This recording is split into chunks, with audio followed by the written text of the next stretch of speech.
저희 가정에 둘째가 아들이거든요. 아들 낳았다고 자랑하는 게 아니고 아들이 태어났을 때 인생의 선배들, 특히 이제 먼저 남자애를 낳아서 길러보셨던 인생의 어떤 선배들, 특히 아빠들이 저한테 자주 했던 말이 있었습니다. 그게 뭐냐면, 목사님, 아이와 놀아주려면 지금부터 열심히 운동하셔야 돼요 라고 그렇게 이야기를 하더라고요. 그때만 해도 사실 뭐 체력이나 이런 게 자신 있어서 그냥 한 귀로 듣고 한 귀로 이렇게 흘렸죠. 마음은 20대지만 몸은 40대가 된다는 걸 꼭 기억하시기를 바랍니다, 그렇게 말을 했는데 별로 그렇게 신경 쓰지 않았는데, 근데 요즘 이제 그 말의 의미가 무엇인지를 알고 있습니다. 그때는 사실 몰랐어요. 근데 지금은 이 마음은 있는데 이 아이와 놀아주려고 하면 죄송하지만 이제 좀 체력이 딸리는 듯한 그런 느낌이 들 때가 있어요. 그 의욕은 분명히 있고 또 아이를 사랑해서 같이 놀아주고 싶은 마음은 있는데, 도대체 이놈의 그 체력이 이 아이의 체력을 도저히 따라가지 못하는, 그 의욕은 있고 마음은 있지만 사실 그렇게 하지 못하는 그런 안타까운 형편에 지금 제가 처해 있습니다. 그러니까 저를 좀 안쓰럽게 생각하시고 많이 기도해 주세요. 옛날 체력이 아니다라는 생각이 드는데, 사실 의욕은 있고 마음은 있는데 우리가 우리 마음대로 되지 않는 일들을 살아가면서 종종 경험하게 되는 것 같습니다. 의욕이 있다고, 마음이 있다고 내가 어떤 원하는 일을 성취하거나 어떤 변화를 이루어가는 것이 결코 아니다라는 것을 경험하게 되는 것이죠. 여러분, 느헤미야 말씀을 이제 우리가 9월달 쭉 살펴볼 텐데요. 느헤미야는 단 52일 만에 예루살렘 성벽 재건 공사를 마무리하게 됩니다. 근데 이 공사는 지난 140년 동안 앞선 세대들이 시도할 엄두조차 내지 못했던 그런 엄청난 공사였습니다. 이 일은 이미 13년 전에 1차, 2차 포로 귀환 후에 이 에스라가 시도를 했었지만 이 사마리아 사람들의 방해로 실패한 적이 있었던, 그야말로 굉장히 이루기 힘든 그런 대공사였던 것이죠. 성벽 길이만 해도 최대 4km에 이르는 당시로서는 굉장히 초대형 토목 공사였습니다. 또한 당시 유대의 어떤 경제적인 사회적인 시스템이 무너진 틈을 타서 이 막대한 이득을 취하려고 했던 당시의 여러 사람들의 방해 공작이 함께 있었기 때문에 이 일을 시도는 했지만 또 일을 하려고 노력을 했지만 번번이 그렇게 좌절되는 그런 일들이 있었습니다. 그러니까 의욕도 있었고 마음도 있었지만 그 성벽이 재건되는 일이 결코 쉽지 않았다. 그러니까 마음먹은 대로 그 일이 되지 않았다라는 것입니다. 느헤미야보다 앞선 세대들이 왜 이 성벽 재건을 하고 싶지 않았겠습니까? 그들도 이 무너진 성벽을 바라보면서 안타까운 마음이 분명히 있었을 것이고, 다시 이 성벽을 좀 재건하고 싶은 그런 마음들이 분명히 있었을 것입니다. 근데 그 현실은 그런 간절함이 있다고 해서, 또 그 마음이 있다고 해서 이것을 할 수 있는 것은 결코 아니었던 것 같습니다. 여러분, 예루살렘 성벽이 무너지고 이 성문이 불탔다는 소식을 느헤미야가 듣게 됩니다. 그때 느헤미야는 이 금식을 하면서 하나님 앞에 간절히 부르짖어 기도하죠. 이 기도에 하나님께서 응답하셔서 하나님의 선한 손으로 느헤미야를 도우시고 이 아닥사다 왕의 그 마음을 움직이셔서 이 성을 재건할 수 있는 어떤 재료와 또 조서와 군사들을 함께 이 예루살렘으로 느헤미야를 보내게 됩니다. 페르시아 수산성에서부터 이 예루살렘까지 오는 거리가 무려 한 1000km 정도 그렇게 된다고 하는데요. 여러분, 오늘날처럼 이 길이 편안한 그런 도로도 아닐 터이고, 이 흙길을 또 무더운 날씨에 이렇게 오는 그 길이 결코 녹록지 않았을 것입니다. 그 먼 길을 이렇게 걸어온다고 친다면 적어도 빠르면 2개월 아니면 4개월, 2-3개월 정도 걸리는 그런 길을 느헤미야가 이 예루살렘에 걸어서 예루살렘에 도착하게 되는 것이죠. 왕명을 받고 또 건축할 수 있는 재료들을 가지고 또 군사들을 데리고 이렇게 왔지만, 사실 진짜 힘든 싸움은 예루살렘에 도착해서부터 시작되었을 것입니다. 넘어야 될 산들이, 또 해결해야 될 문제들이 꽤 많았다는 것이죠. 이 성벽 재건 공사를 오랫동안 방해해왔던 주변 세력들이 여전히 포기하지 않고 눈에 불을 켜고 이 느헤미야가 와서 도대체 어떻게 하려는지 그렇게 지켜보고 있었을 것입니다. 또한 오랜 세월 동안 이 적들의 핍박에 시달려서, 그리고 성벽을 재건하려고 했지만 재건하지 못했던 그런 그 사람들의 어떤 무기력한 마음들, 그런 상태였었기 때문에 다시 이들을 일으켜서 성벽을 재건하는 일들이 결코 녹록지 않았을 것이라는 것을 생각해 보게 되는 것이죠. 자, 어쨌든 이 느헤미야는 지금 예루살렘 성에 도착을 하게 됩니다. 그리고 나서 도착한 이후에 11절 말씀 보면 가장 먼저 느헤미야가 무엇을 했는지를 이야기하고 있는데, 사실은 무엇을 하지 않았던 이야기가 11절에 기록되어 있죠. 느헤미야가 예루살렘에 도착해서 머무는 지 사흘 만에라고 이렇게 성경은 기록하고 있습니다. 그러니까 사흘이라는 시간 동안 아무것도 하지 않았다라는 것을 지금 성경이 이야기하고 있는데요. 여러분, 느헤미야는 이 페르시아 왕의 전폭적인 어떤 지시를 입고 왕의 군사들로부터 보호함을 받고 지금 이 예루살렘 성에 도착을 했습니다. 그러니까 지금 이 느헤미야의 행렬은 사실 일반적인 행렬이라고 보기 좀 어렵고, 예루살렘 성이 시끌벅적할 정도로 굉장히 큰 소동이 날 정도로 그렇게 느헤미야가 예루살렘 성에 도착했다라고 볼 수 있습니다. 느헤미야 자신도 모든 사람들의 시선이 지금 자신에게 집중되어 있고 또 사람들의 관심이 있다는 것을 분명 알았을 것입니다. 여러분, 이렇게 사람들의 시선을 한 몸에 받고 뭔가 인기를 얻을 때 사실 그때가 굉장히 우리에겐 위험한 순간이 될 수 있겠죠. 이때가 사실은 위기의 때이기도 하지만 기회의 때가 되기도 하는 것입니다. 느헤미야가 사람들의 관심을 받는 이 시점에 보통 사람 같으면 이런 관심을 조금 즐길 수도 있었을 것 같습니다. 왜냐하면 여러분, 겉으로 보기에는 느헤미야는 지금 포로로 잡혀갔다가 금이 환영하는 그런 모습처럼 보여지기 때문이죠. 이 페르시아에서 굉장히 높은 지위에 있었고, 그리고 왕의 군사들을 대동한 채 지금 그 예루살렘에 들어왔으니 얼마나 많은 사람들의 그런 환호와 또 인기, 그런 집중을 받았겠습니까? 포로로 잡혀간 유대인 중에서 최측근이었던 이 느헤미야가 돌아왔던 그것이 결코 이 가벼운 사건이 아니다라는 것을 이야기하는 것입니다. 자, 그런데 이 느헤미야가 이 예루살렘 성에 도착하고 난 뒤에 아무것도 하지 않고 3일 동안 침묵했다라고 성경은 이야기하고 있습니다. 여러분, 성경에서 침묵했다는 것을 굳이 표현할 이유가 없을 텐데도 불구하고 3일 동안 느헤미야가 예루살렘 성에서 아무것도 하지 않았다라고 지금 이야기하고 있는 것이죠. 자, 그렇다면 여러분, 도대체 이 시간 동안, 이 3일이라는 시간 동안 느헤미야는 도대체 무엇을 했던 것일까요? 물론 이 그 긴 여행으로 지친 몸을 또 그 여행의 피로를 푸는 그런 시간들도 분명히 필요했을 것입니다. 그런데 이 느헤미야의 어떤 열정과 그런 열심으로 봐서는 도착하자마자 막 사람들을 불러가지고 여행의 피로도 잊은 채 성벽 재건에 막 모든 걸 투입해서 빨리 그렇게 재건하는 그런 모습들도 분명히 보일 텐데, 근데 느헤미야는 어떤 그런 구체적인 일들을 실행에 옮기기에 앞서서 3일 동안 이 침묵하고 머물러 있었다라는 것을 성경은 우리에게 말하고 있는 것입니다. 느헤미야는 지금 뭔가 일을 시작하기 전에 그 전에 먼저 출발해야 될 그 시작점이 있다는 것을 느헤미야는 지금 우리에게 보여주고 있는 것입니다. 여러분, 이 3일의 시간을 통해서 느헤미야가 도대체 무엇을 하고 있었을까?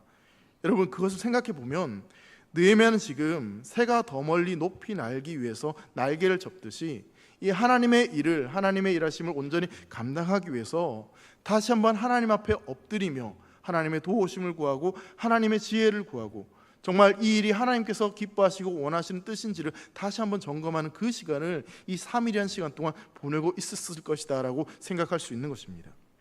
여러분, 하나님의 선하신 그 일을 바라보는 느헤미야, 그 느헤미야가 가장 먼저 한 일은요, 하나님 앞에 엎드려 기도했다라는 사실을 우린 먼저 기억해야 됩니다. 여러분, 하나님 앞에 엎드리고 기도하는 그것이 어쩌면 느리게 가는 것 같고 뭔가 일을 천천히 하는 것처럼 보이지만 사실은 하나님 앞에 기도하며 하나님을 따라가는 그것이 가장 확실하고 가장 분명하게 가는 길이라는 사실을 여러분 꼭 기억하셨으면 좋겠습니다. 따라서 하나님 앞에 엎드리고 하나님 앞에 머무는 그 시간이 결코 낭비되는 시간이 아니라 사실은 내 분주함과 내 생각들을 내려놓고 온전히 하나님 앞에 집중하는 그 시간이 되는 것입니다. 그 시간을 통해서 결코 내 힘으로 할 수 없었던 그 일을 내가 기도하는 그 순간을 통해서 하나님이 일하시고 성령이 도우시고 그리고 그 하나님의 마음과 하나님 뜻이 무엇인지를 느헤미야가 깨달아 알아가는 그 시간들이 되었다라는 사실이죠.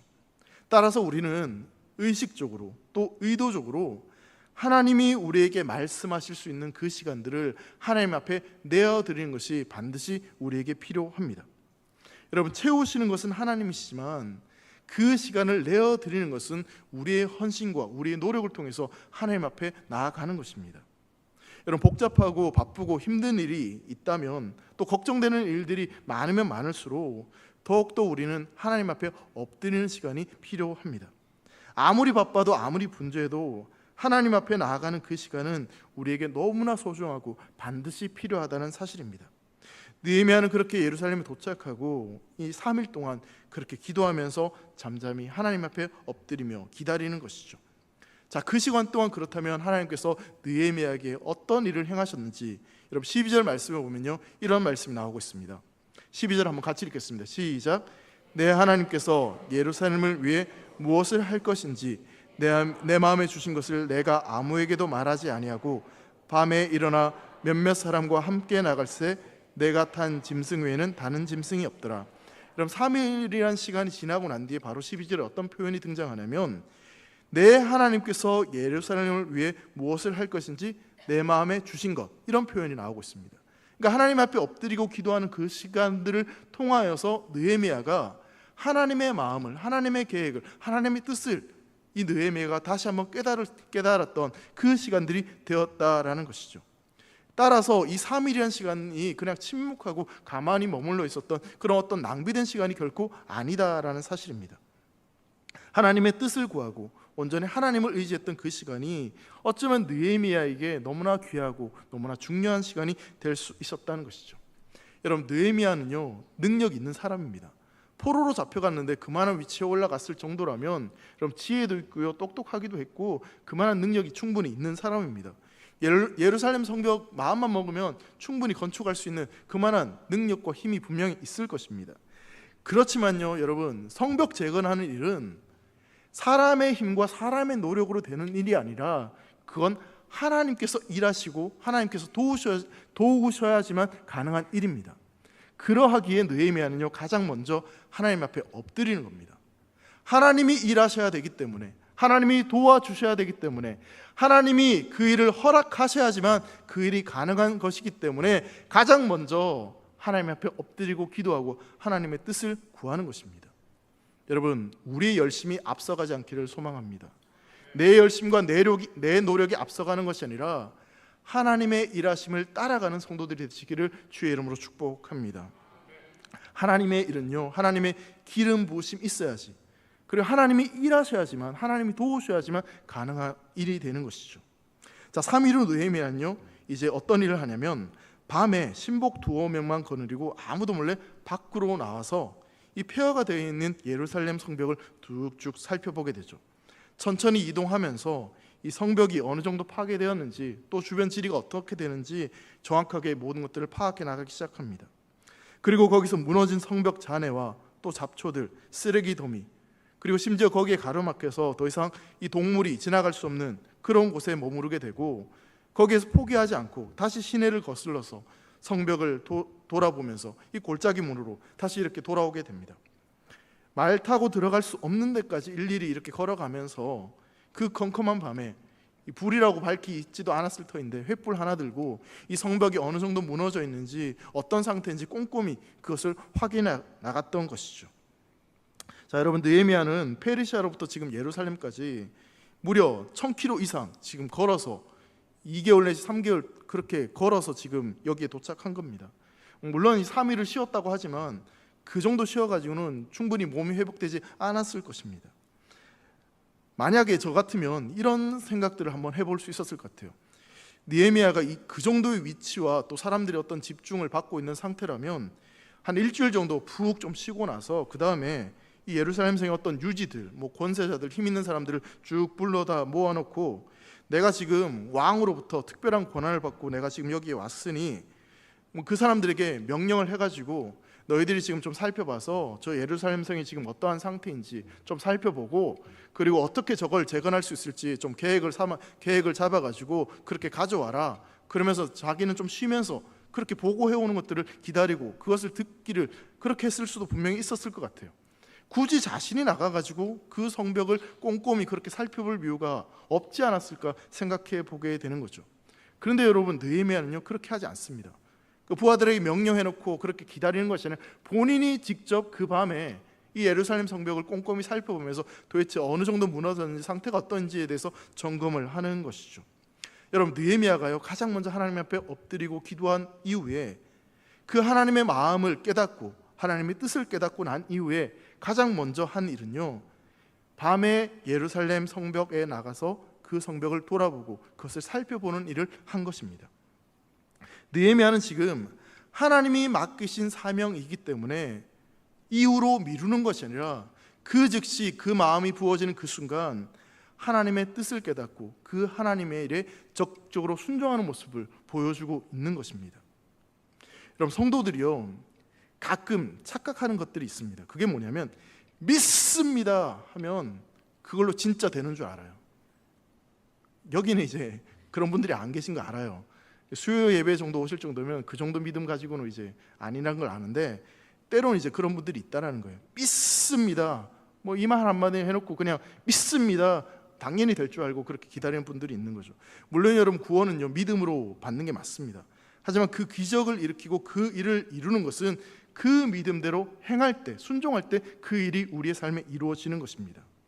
여러분, 그 우크라이나, 지금 전쟁 가운데 있는 그 나라가 있죠. 거기에 보면 이 놀라운 사실은 뭐냐면 성도 수만 3만 명이 넘는 이 굉장히 복음주의적인 교회가 하나 있다고 합니다. 그 교회 이름이 하나님의 대사 교회라는 곳입니다. 근데 이 놀라운 것은요, 그 성도의 99.9%가 다 백인인데 그 교회 담임 목사님은 썬데이 아델라자라는 이 목사님인데 흑인이십니다. 흑인. 그러니까 백인들이 대부분인 교회에 흑인 목사님이 목회를 하고 있는 거죠. 그리고 이분은 나이지리아에서 고아로 그렇게 피난 온 그 목사님이에요. 이 목사님이 쓴 책 가운데 믿음의 나비 효과라는 책이 있습니다. 이 책에서 기도와 관련해서 굉장히 중요한 내용을 언급하는 내용이 있어요. 기도의 사람이 되는 법을 배워라. 그런 후에는 언제 기도를 멈춰야 하는지 배워라. 그 결과는 놀라울 것이다. 이런 이야기를 하고 나서 이 이야기에 대한 그 내용에 대한 설명을 이렇게 설명을 하고 있습니다. 앞에 한번 자막을 보시면서 한번 같이, 너무 작으시죠? 그냥 제가 읽을 테니까 눈으로 한번 따라와 보세요. 우리는 하나님이 이미 응답하신 걸 놓고 기도하거나 그분이 우리에게 하라고 하신 일을 위해 기도한다. 사람들은 하나님의 응답을 기다리는 중이라며 기적이 일어나길 기다리고 있을 때가 종종 있다. 하나님을 기다리는 것은 좋은 일이다. 하지만 우리는 기적을 기대하는 것을 그만두고 지금까지 받은 말씀을 토대로 행동해야 한다. 기도에 대해서 이런 표현을 하셨습니다. 그러니까 기적을 기대하고 기다리는 것이 필요하지만, 기도했다면 그 기도에 응답하신 그 하나님을 믿고 그대로 행동하고 순종하는 것이 필요하다라는 이야기를 하고 있는 것입니다. 여러분, 성경에도 보면요, 모세가 400년간 종살이하던 애굽에서 이 이스라엘 백성들을 데리고 나왔죠. 이후 마음이 바뀐 바로가 이 애굽의 최정예군을 데리고 쫓아오게 됩니다. 앞에는 홍해 바다가 가로막혀 있고 뒤에는 애굽 군사들이 막 그렇게 몰려오고 있는 그 상황 가운데 백성들이 막 우왕좌왕하기 시작하고 두려움에 떨기 시작합니다. 그때 모세가 부르시자 막 기도합니다. 그때 하나님께서 뭐라고 말씀하시냐면 출애굽기 14장 15절과 16절에 이렇게 말씀한 장면이 있습니다. 여호와께서 모세에게 이르시되 너는 어찌하여 내게 부르짖느냐? 이스라엘 자손에게 명령하여 앞으로 나아가게 하고 지팡이를 들고 손을 바다 위로 내밀어 그것이 갈라지게 하라. 이스라엘 자손이 이 바다 가운데서 마른 땅으로 행하리라. 여호와 하나님께서 모세에게 뭐라고 말씀하시냐면 너는 어찌하여 내가 부르짖고 있느냐 말씀하시면서 그 뒤에 뭐라고 말씀하시냐면 지팡이를 들고 손을 들고 바다로 내리쳐라, 그렇게 말씀하시는 거죠. 믿음으로 나아가라, 믿음으로 순종해라, 그렇게 말씀하십니다. 자, 그렇게 되자 어떻게 됩니까? 믿음으로 그렇게 모세가 지팡이를 내리치자 홍해가 쫙 갈라집니다. 그리고 이스라엘 백성들은 그 마른 땅을 걷듯 홍해를 건너가게 되는 것이죠. 여러분, 기도했으면 그 기도의 응답을 믿는다면 그 기도에 따라서, 그 믿음에 따라서 순종하고 행하는 것이 필요하다는 것입니다. 여러분, 믿음 없는 행동은요 불신앙입니다. 하지만 여러분, 행동 없는 믿음은 죽은 믿음입니다. 행할 수 있는 믿음의 성도들 되시기를 간절히 소망합니다. 여러분, 주님께 우리가 정말 물질의 축복을 간절히 구했다면요, 그럼 이제 열심히 일을 하고 신앙생활도 열심히 하고 뭔가 소비도 줄이고 저축도 하고 그런 노력들이 필요하죠. 공부 잘하게 해주세요 그랬으면요, 먼저 열심히 학교 가서 공부하는 게 필요합니다. 공부 잘하게 해주세요 그래놓고 PC방 가서 게임하고 있으면 그 공부 잘하는 게 그게 이상한 거예요. 여러분, 사업도 마찬가지입니다. 사업이 번창하기를 간절히 기도했다면 응답해 주실 그 하나님을 믿고 다른 사람보다 더 열심히 일을 하고 당장의 현실이 아무리 힘들다 해도 할 수 있는 그 일을 최선을 다하는 것이, 그게 믿음의 사람인 것이죠. 여러분, 세계 보디빌딩 대회에서 70세 이상, 70세 이상 그 부분에서 우승을 차지한 잭 스텝이라는 그런 사업가가 있습니다. 근데 이분이 놀라운 게 뭐냐면 50살 때 이분이 심각한 류마티스 관절염을 앓았다고 해요. 너무 이 병이 심해가지고 병원에 입원해서 한동안 일어나지 못하는 그런 상황들이 있었다고 합니다. 그래서 이 류마티스 관절염을 좀 극복하기 위해서 한번 운동이나 해볼까 싶어서 헬스장에 가서 운동을 하기 시작했는데, 근데 처음 헬스장에 가서 운동을 시작할 때는 2분밖에 운동을 하지 못했대요. 그러니까 2분 동안만 운동을 겨우 하고 집으로 돌아와서는 그래도 움직이지도 못했던 자신이 2분 동안 운동을 했던 것이 너무나 자랑스러워가지고 거울을 보고 자기 자신에게 막 박수를 쳐줬다고 합니다. 그러다가 2분 하다가 조금 시간이 지나니까 조금 더 힘이 생겨서 1분을 더 할 수 있게 되었대요. 그래서 어느덧 3분을 하게 되고 4분을 하게 되고 5분을 하게 되고, 그러다 결국 시간이 늘어남으로 말미암아 점점 몸이 더 좋아지고 근육도 이렇게 붙어져 가지고 어느새 이 무거운 안형을 막 이렇게 들어도 전혀 힘들지 않은, 그래서 나중에는 이 보디빌딩 대회에 나가가지고 우승까지 하는 그런 몸이 되었다라고 하죠. 성도 여러분, 기도하셨다면요, 정말 간절히 기도하셨다면요, 지금 할 수 있는 일을 시작하십시오. 하나님이 정말 원하시는 일을 시작하십시오. 그것이 비록 작은 일이라 할지라도요, 2분 운동했는데 1분을 늘리는 그 작은 일을 할지라도 여러분, 거기서부터 하나님께서 우리의 인생 가운데 선한 일을 이루시는 놀라운 기적을 허락하실 줄 믿습니다. 그렇게 기도하고 난 뒤에요, 느헤미야가 예루살렘 성을 돌아보게 되죠.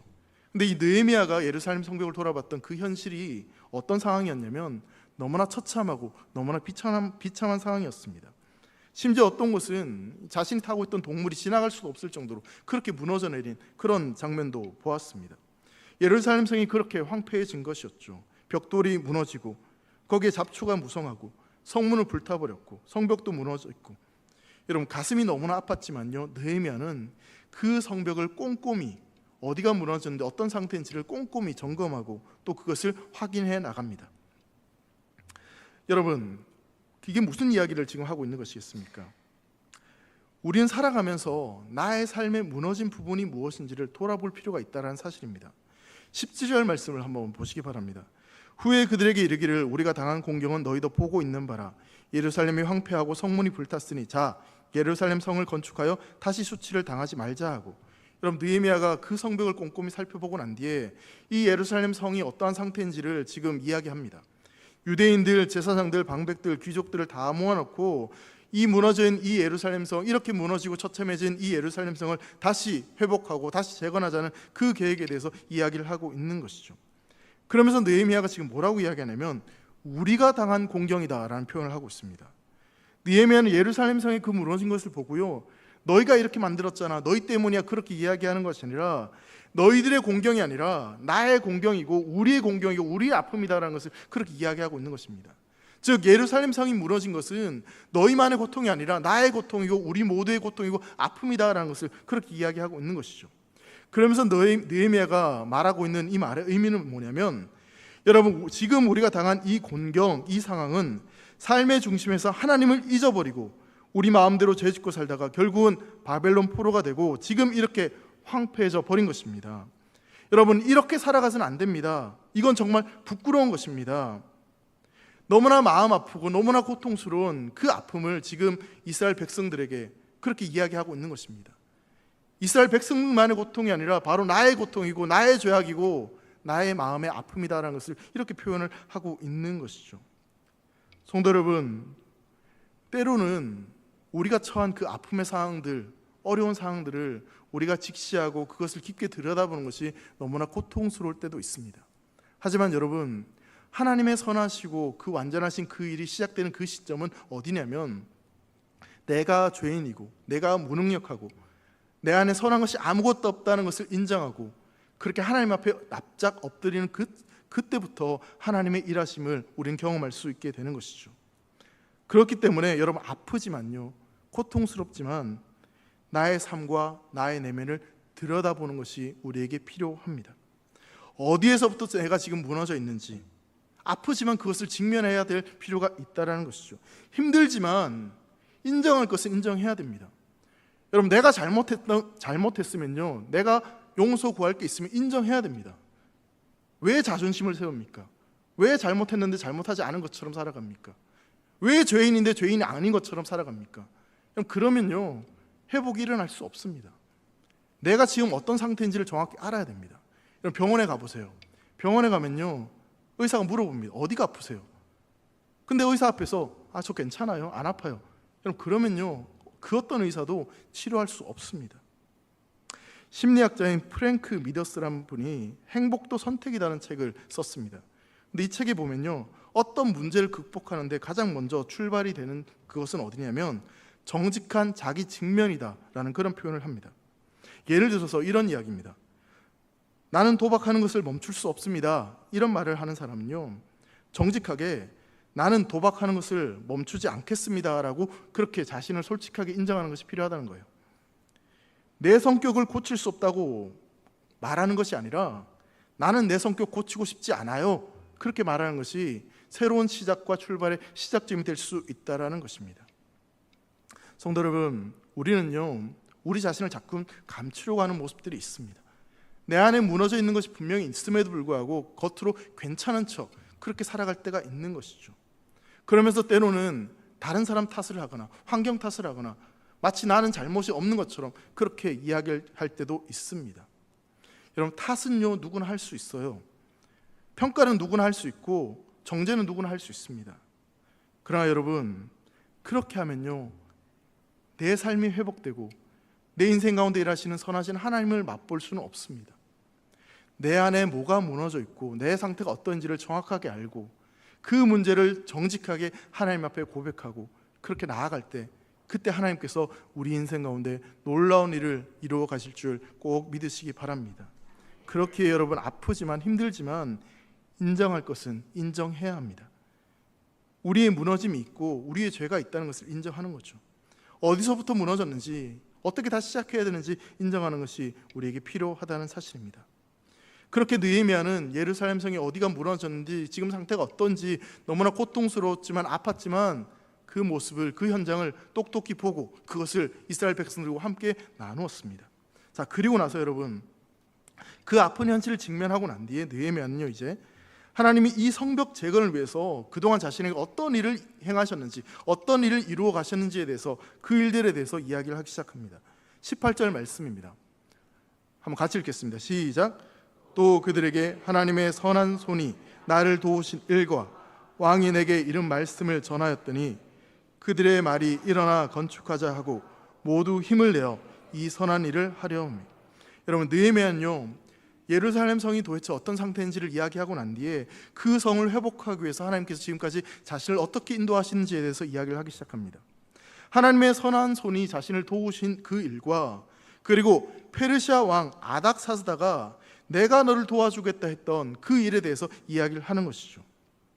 사랑하는 성도 여러분, 누가 우리 인생 가운데 선한 일을 이루어 가실 수 있겠습니까? 하나님이신가요? 아니면 세상인가요? 아니면 아닥사스다 왕인가요? 느헤미야 2장 8절 하반절을 보면요, 이렇게 고백하는 장면이 있습니다. 내 하나님의 선한 손이 나를 도우심으로 왕이 허락하고, 느헤미야가 이렇게 고백합니다. 이 아닥사스다 그 왕이 왜 허락했는지에 대해서 느헤미야가 고백을 하는데, 그 왕의 마음을 움직이신 하나님이 그 일을 허락하셨다라고 표현하고 있는 것입니다. 선한 일을 이루신 것은 전능하신 하나님의 선한 손으로 말미암아 그 일이 이루어진다는 것을 이렇게 고백을 하고 있는 것입니다. 하나님께서 그 모든 일을 이루어 가신다라는 것을 고백하고 있는 것이죠. 비록 왕이 하나님을 모르는 왕이지만, 이방의 왕이지만 하나님이 그 마음을 움직여 주시니까 그가 나를 도와주었다라고 이야기를 하고 있는 것입니다. 이 왕의 마음이 하나님께 달려 있는 것처럼 여러분, 세상의 모든 일이 하나님께 달려 있다는 사실을 꼭 믿으시기 바랍니다. 여러분, 우리는 그걸 믿죠. 하지만 세상 사람들은 몰라요. 그걸 모르는 사람들 어떻게 살아가는지 아십니까? 자기의 능력으로, 자기의 노력으로 뭔가 일을 이룰 수 있는 것처럼 그렇게 열심히 살아갑니다. 근데 여러분, 절대 그렇지 않습니다. 모든 것이 하나님의 손에 달려있기 때문에 그 하나님을 믿고 의지하고 그 하나님을 바라보는 그 사람에게 그 일이 되어지는 것이지, 자기에게는 어떤 힘과 노력으로 열심히 살아간다고 해서 그 인생 가운데 선하고 좋은 일들이 이루어지는 것이 결코 아니다라는 사실입니다.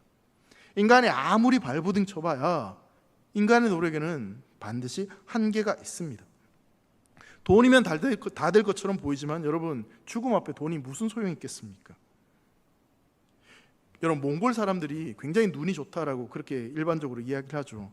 일반 사람들이 그래 시력이 4.0이다라고 이야기합니다. 이 4.0이면 도대체 어디까지 보는지 상상이 안 되는데, 근데 이 태국의 모겐족이라고 하는 이 사람들은요, 시력이 9.0이라고 합니다.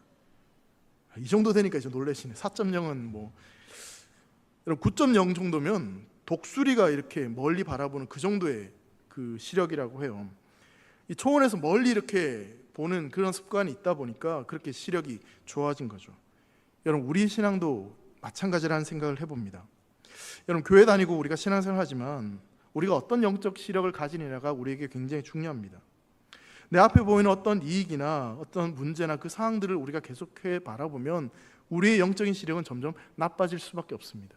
하지만 우리의 시력이, 영적인 시력이 좋아지기 위해서는요, 자꾸만 눈을 들어 하나님을 바라보아야 합니다. 하나님을 바라보면, 하나님의 일하심을 기대하면 우리의 영적인 시력이 회복되어져서 이전에는 보지 못했던 놀라운 일들을 보게 될 것이고, 그것을 보는 것으로 말미암아 우리는 새로운 믿음의 길을 걸어가게 되는 줄 꼭 믿으시기 바랍니다. 여러분, 예루살렘 성이 무너졌습니다. 이스라엘 백성들 입장에서는요, 다시 이게 회복될 수 있을까? 다시 재건할 수 있을까? 여러분, 그런 기대조차, 그런 생각조차 하지 못했던 그런 상황이었습니다. 그런데 다시 시작할 수 없는 그런 막막한 현실이었지만 느헤미야가 하나님께 기도하고 그 하나님의 일하심과 하나님께서 어떻게 이 일을 행하실지를 보여주고 또 그것을 이야기했을 때 그들의 영적인 시선이 열려지고 하나님을 바라보게 됩니다. 그로 말미암아 이스라엘 백성들은, 유대인들은 하나님의 일하심을 보게 되고 이 성벽을 다시 재건하는 일에 함께 동참하게 되는 것이죠. 성도 여러분, 보이지 않던 것이 보이면요, 믿음으로 도전할 수 있습니다. 보이지 않던 것을 보게 되면 그전에는 불안했던 그런 일들도 염려와 두려움이 아니라 그 모든 일들이 기대하고 소망하는 일로 바뀌어지게 되는 것이죠. 하나님의 일들을 기대하게 되고, 그래서 더 기도하게 되고 더 하나님을 바라보게 되는 그런 일들이 계속해서 우리 인생 가운데 일어나기를 간절히 소망합니다. 내 생각과 내 경험을 의지하지 말고 하나님을 바라볼 수 있는 대길의 성도들 되시기를 주의 이름으로 축복합니다. 우리 인생 가운데 있는 문제를 바라보지 마시고 우리 인생 가운데 선한 일을 이루어 가시는 하나님을 바라보는 믿음의 성도들 되시기를 간절히 소망합니다. 여러분, 마지막으로 한 가지만 더 좀 살펴보려고 하는데요, 이렇게 일이 착착착착 잘 진행되는 것 같은데 근데 꼭 성경은 뭔가 반전이 일어납니다. 뭔가 일이 또 벌어지게 되는 거죠. 호사다마란 말이 있죠. 무슨 일을 성취하기까지는 또 다른 장애물을, 또 여러 장애물을 만날 수 있다라는 말인데요, 느헤미야를 통해서 하나님이 주신 이 성벽 재건에 대한 비전을 이스라엘 백성들이 들었고 또 이스라엘 백성들이 뜨거운 마음으로 동참해서 다시 성벽을 재건하자 그렇게 그 일에 동참합니다. 근데 문제가 또 일어나요. 19절 말씀 보시면요, 호론 사람 산발락과 종이었던 암몬 사람 도비아와 아라비아 사람 게셈이 이 말을 듣고 우리를 업신여기고 우리를 비웃어 이르되 너희가 하는 일이 무엇이냐, 너희가 왕을 배반하고자 하느냐 하기로, 이렇게 이야기합니다. 일이 막 잘 되려는 그 시점에 사마리아 총독인 산발락과 또 그의 오른팔이었던 암몬 사람 도비아, 그리고 요단강 동쪽과 남쪽을 다스리던 이 게셈이 이 일을 하지 못하도록 협박을 합니다. 여러분, 이들은요, 이스라엘 지도층과 결탁해서 막강한 어떤 영향력을 발휘하고 그래서 예루살렘 성벽이 재건되는 것이 결코 탐탁지 않았던 그런 자들이었습니다. 느헤미야로 인해서 뭔가 유대 사회에 예루살렘 성에 뭔가 변화가 감지되니까 혹시나 그 일 때문에 자신들에게 피해가 올까봐 그 모든 시도를 좌절시키고 해방하려는 그 노력을 하기 시작하는 것이죠. 근데 그들의 전략이 굉장히 좀 탁월했습니다. 왜 그랬냐면, 너희 왜 성벽을 쌓으려고 해? 왕에게 반란을 일으키려고 지금 성벽 쌓으려는 거지, 지금 이렇게 이야기하고 있는 거예요. 근데 이 방법은 이미 13년 전에 에스라 주도로 이 성벽을 쌓기 시작했을 때 그때 그 쌓은 것을 중단시켰던 그런 전략이었습니다. 이 성벽 쌓는 일을 가장 민감한 어떤 정치적인 그런 사안으로 만들어서 이 다시 성벽을 쌓는 일을 멈추게 하려는 굉장히 고도의 전략을 지금 펼치고 있는 것이죠. 여러분, 자라보고 놀란 것은 소뚜껑 보고 놀란다, 그런 말이 있죠. 이 말을 듣는 유다 사람들은 다시 위축될 수밖에 없었고, 예전에 그렇게 성벽을 짓다가 멈췄던 그 일들을 다시 한번 생각할 수밖에 없었을 것입니다. 자, 이런 상황이라면, 만약 이런 상황에 여러분들이 느헤미야라면 그렇게 마음이 차갑게 식어지고 뭔가 움츠러들고 열심히 일을 하려고 했다가 다시 멈추는 그들을 바라보면서 어떻게 행동해야 될까요? 느헤미야는요, 놀랍게도 그런 일이 벌어지고 그런 방향에 있음에도 불구하고요, 전혀 낙심하지 않고 전혀 흔들리지 않습니다. 그러면서 여러분, 20절 말씀에요, 이렇게 분명하게 선포합니다. 20절 말씀 우리 한번 크게 같이 읽겠습니다. 시작.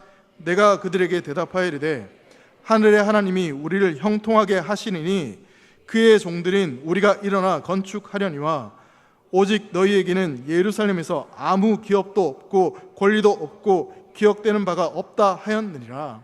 그럼 한마디로 지금 느헤미야가 뭐라고 담대하게 선포하냐면, 하나님의 일에 너희가 뭔데 간섭해? 이건 하나님의 일이고 우리는 하나님의 사람들이야. 신경 꺼. 너희들이 아무리 방해한다 해도 우리는 하나님의 일을 반드시 이룰 거야. 하나님이 일하시는데 누가 막을 수 있어? 지금 그렇게 이야기를 하고 있는 겁니다. 느헤미야는요, 자신이 지금 하려는 이 일이, 그리고 성벽을 재건하는 이 일이 하나님의 뜻임을 확신하고 담대하게 선포하고 있습니다. 여러분, 사실 어지간한 사람 같으면요, 느헤미야의 지금 입장과 이런 그 권력과 힘이라면요, 이렇게 얘기하지 않고, 야, 내가 누군지 알아?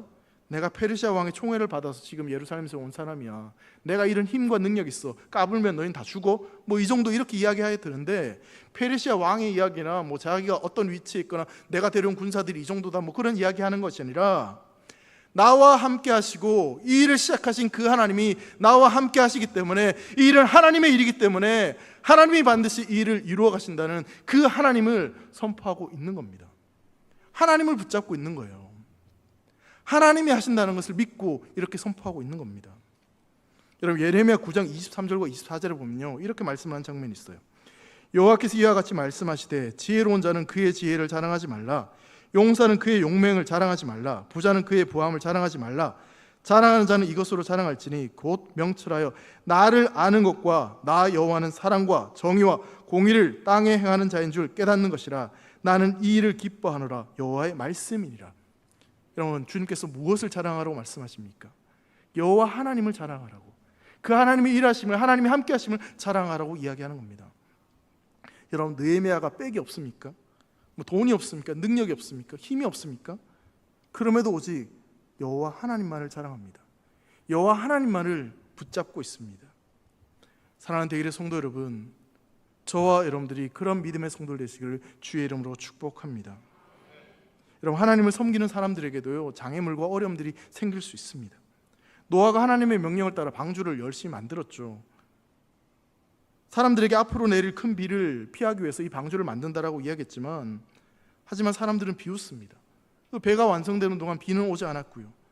그때마다 노아는 사람들의 조롱과 비웃음, 그 방해물들을 받아내야만 했습니다. 여러분, 하나님을 대적하는 이 세상은요, 하나님을 섬기는 우리의 어떤 섬김과 우리가 그 순종하는 그 모습들을 그들은 이해할 수 없습니다. 그래서 때로는 우리를 향해서 비난하고 바보 같은 짓이라고 그렇게 이야기할 수 있습니다. 하지만 그렇게 우리를 조롱하고 우리를 해방한다 할지라도 우리는 끝까지 하나님께서 우리에게 주신 그 사명, 그리고 하나님을 붙잡고 믿음의 길을 걸어갈 수 있기를 주의 이름으로 축복합니다. 어려움이 올 때 나를 이 자리로 부르신 그 하나님을 바라보고 그 하나님이 함께 하심을 믿고 그렇게 걸어갈 수 있기를 간절히 소망합니다. 성도 여러분, 세상 일도요, 내가 어떤 의욕과 내가 의지를 가지고 내가 마음을 먹는다고 안 되는 일들이 분명히 있습니다. 더욱이 여러분, 하나님의 일은요, 우리가 어떤 의욕이 있고 어떤 마음을 가지고 어떤 노력을 한다고 해서 하나님의 일이 이루어진 것이 아닙니다. 하나님의 일은요, 하나님이 하셔야지 되는 겁니다. 여러분, 믿으십니까? 하나님의 열심히 그 일을 이루어 가시는 겁니다. 그러하기에 여러분, 우리는 그 하나님의 일하심 앞에 엎드리는 것이 필요합니다. 그 하나님의 일하심 앞에 순종하는 것이 필요합니다. 그리고 그 일하시는 하나님을 바라보는 것입니다. 그리고 그 하나님의 일하심 앞에서, 그 선하신 그 하나님 앞에서 내 안의 상처들, 아픔들, 내 안에 있는 고통들, 내 안에 무너져 있는 것들을 정직하게 고백하고 그 안에서 하나님이 어떻게 일하실지를 기대하며 나아가는 것이 진짜 그 선하신 하나님의 일하심을 경험하고 그것을 믿고 살아가는 성도의 삶의 자세라는 것이죠. 때로는 우리의 앞에 보이지 않고, 때로는 우리 앞에 너무나 커다란 장애물을 만나서 도저히 헤쳐나갈 수 없는 그런 상황에 처해 있다 할지라도, 사랑하는 성도 여러분, 하나님을 바라보시고 또 하나님을 붙잡으시고 그 하나님의 일하심을 통하여서 그 어려움과 그 힘든 시간들을 넉넉히 이겨내므로 말미암아 느헤미야와 이스라엘 백성을 통해서 예루살렘 성벽이 재건되었던 것처럼 우리의 삶이 온전히 하나님이 기뻐하시는 모습으로 성도된 삶이 회복되어지고 교회된 모습들이 온전히 회복되어짐으로 말미암아 하나님의 영광을 온 세상 가운데 선포할 수 있는 그런 귀한 성도들로 쓰임받기를 주의 이름으로 축원합니다. 기도하겠습니다. 사랑하는 하나님 아버지, 감사합니다. 하나님, 우리의 삶을 돌아보면 우리에겐 무너져 있고 또 우리에게는 힘들고 답답한 문제들이 우리 인생 가운데 있습니다. 하나님, 그 일들 앞에서 우리의 힘과 노력으로 그것을 해결하는 것이 아니라 하나님의 일하심을 믿고 기도하며 그 말씀 앞에 순종할 수 있는 성도들이 되도록 축복하여 주시옵소서. 우리의 의욕과 우리의 의지를 가지고 하는 것이 아니라 하나님의 일하심을 기대하며 그 뜻 앞에 순종할 수 있는 사랑하는 대길의 성도 되도록 인도하여 주시옵소서. 때로는 앞이 보이지 않아도 그 순간 우리 있어서 하나님께 두고 또한 하나님이 주신 사명을 붙잡고 흔들리지 않는 믿음으로 승리하는 성도 되도록 축복하여 주시옵소서. 감사를 드리며 사랑하는 예수님의 이름으로 기도합니다. 아멘.